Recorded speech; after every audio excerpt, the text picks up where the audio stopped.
আবৃত্তি করছি সুকান্ত ভট্টাচার্যের লেখা দেশলাইয়ের কাঠি কবিতাটি।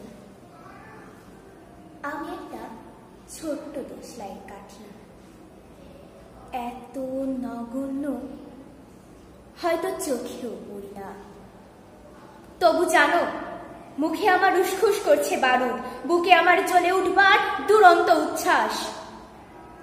আমি একটা দেশলাই কাঠি।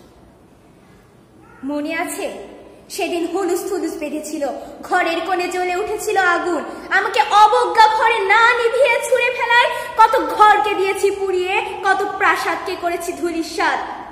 আমি একাই ছোট্ট একটা দেশলাই কাঠি। এমনই বহু নগর বহু রাজ্যকে দিতে পারি ছারখার করে, তবু অবজ্ঞা করবে আমাদের? মনে নেই এই সেদিন আমরা জ্বলে উঠেছিলাম একই বাক্সে, চমকে উঠেছিলে, আমরা শুনেছিলাম তোমাদের বিবর্ণ মুখের আর্তনাদ। আমাদের কি অসীম শক্তি তা তো অনুভব করেছে তোমরা বারংবার।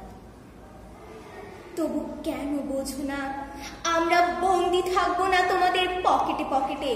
আমরা বেরিয়ে পড়বো, আমরা ছড়িয়ে পড়বো শহরে গঞ্জে গ্রামে দিগন্ত থেকে দিগন্তে।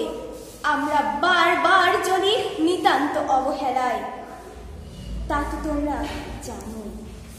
কিন্তু তোমরা তো জানো না কবে আমরা জ্বলে উঠবো সবাই শেষবারের মতো। ধন্যবাদ।